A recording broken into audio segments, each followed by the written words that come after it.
afternoon, everyone. Thank you for joining our new series. We are happy to inform that we are launching a new webinar series, which is Nitya Dissects. This is another initiative which we are taking to disseminate knowledge apart from our updates, monthly roundup, and topical webinar series.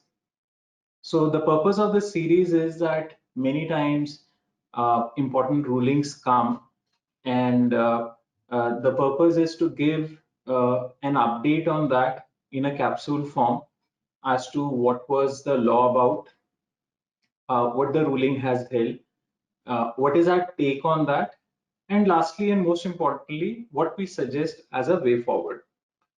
So today's Nitya Dissects relates to recent Madras High Court decision in case of Trans-Tonal Stroy. The issue relates to availability of refund on input services in inverted tax structure. So inverted tax structure refund is a novel thing in GST. Such refunds were not available under excise service tax or VAT laws.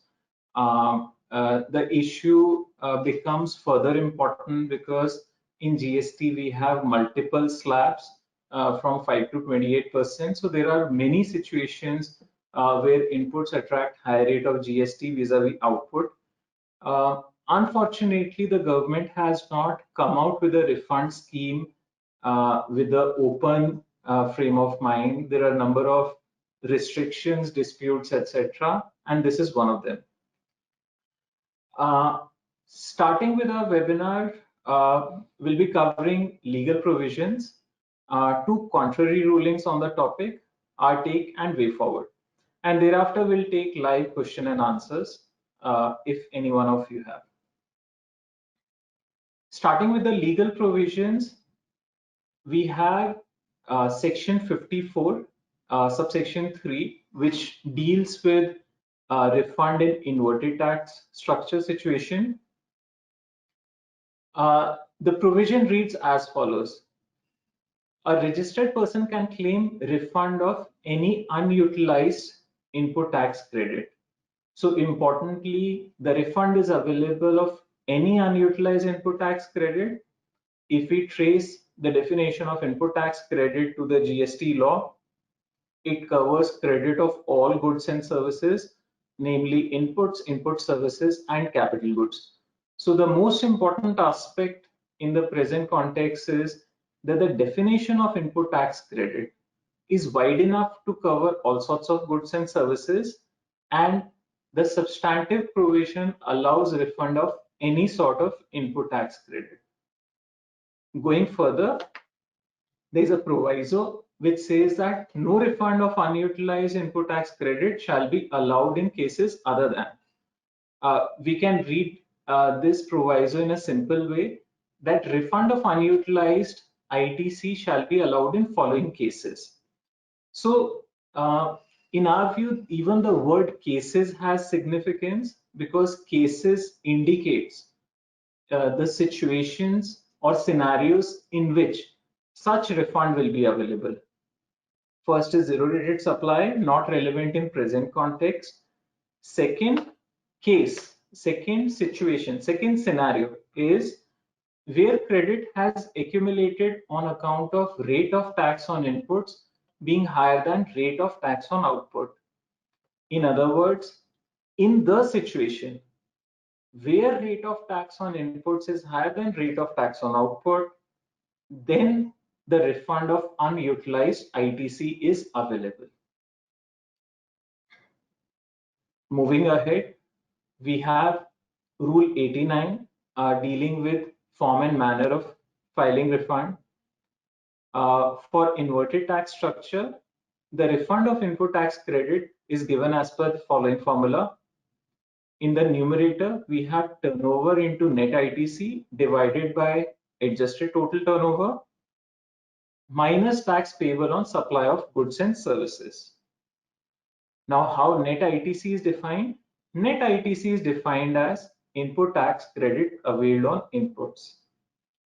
So the whole dispute is created because of this formula, because while defining net ITC, the government has restricted ITC only on inputs, whereas no such restriction seems to come from section 54(3).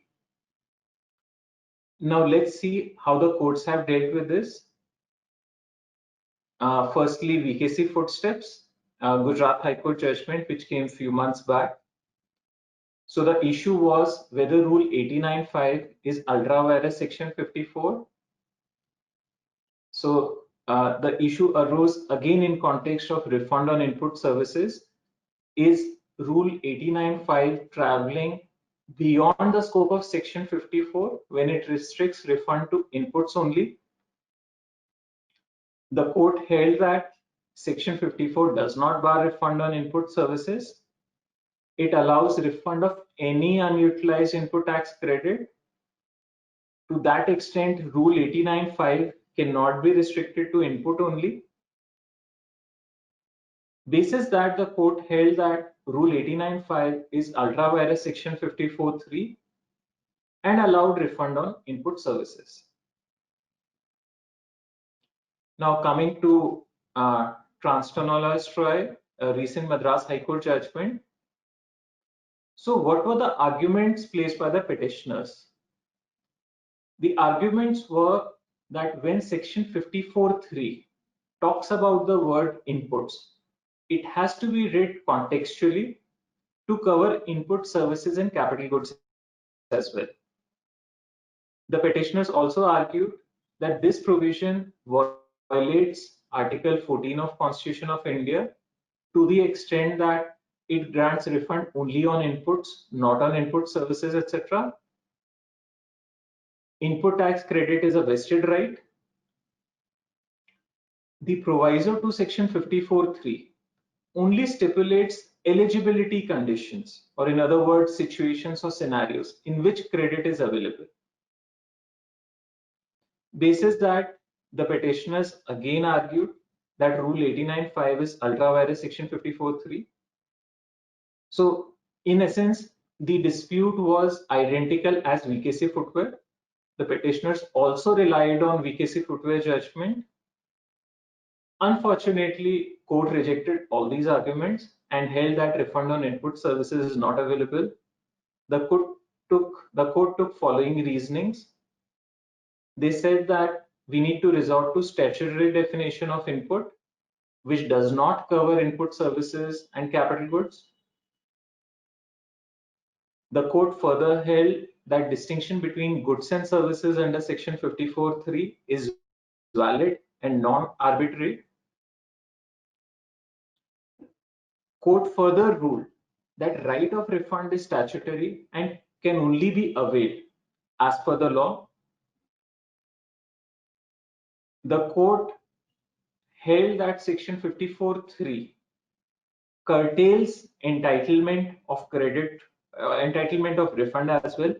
It does not restrict itself only to prescribing a situation of refund. Basis this, the court held that Rule 89.5 conforms with section 54(3) and intra vires parent statute. So now we have two rulings, Gujarat High Court and Madras High Court taking contrary view.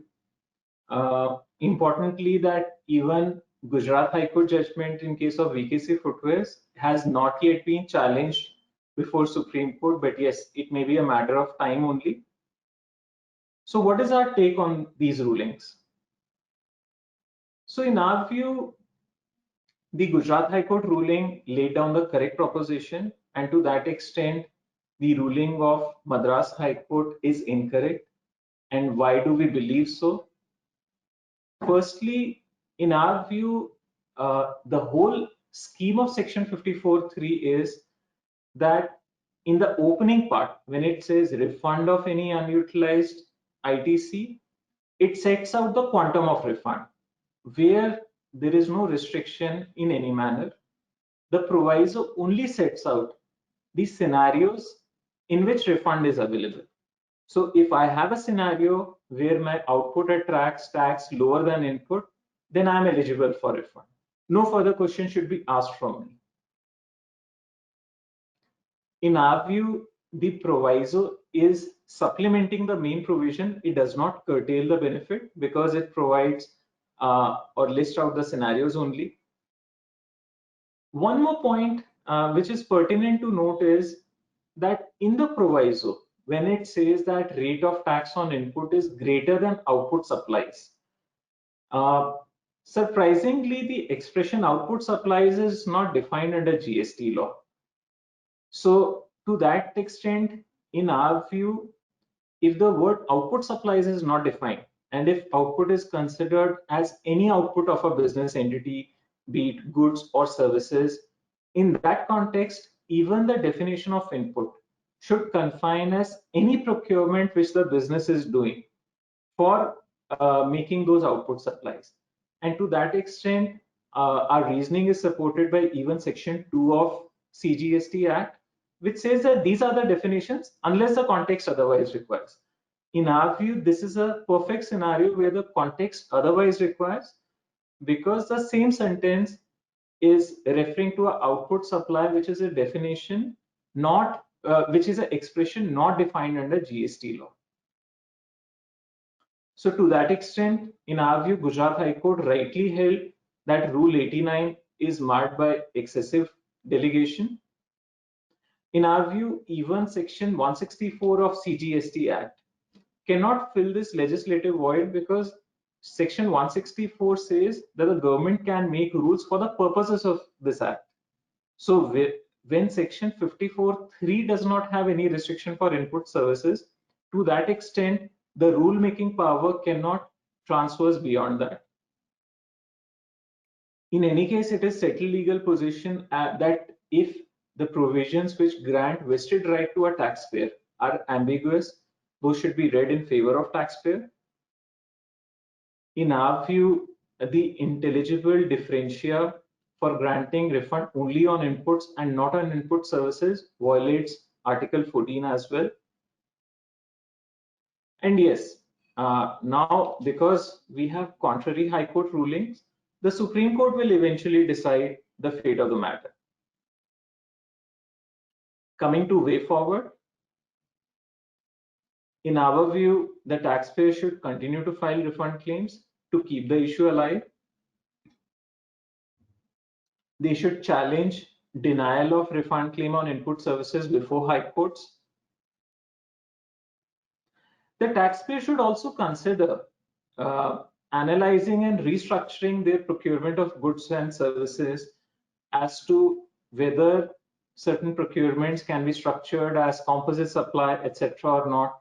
Is it possible to structure the element of services in goods itself?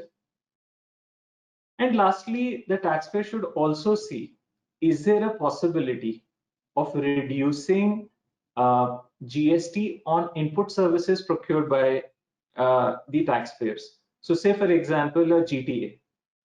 If tax on GTA is paid on reverse charge, the rate is 5% only. Whereas if the GTA is paying tax under forward charge, then it is 12%. So a reverse charge option may be better for such taxpayer. Similar arbitrage exists for job workers as well. With this, we come to an end of today's Nitya Dissects.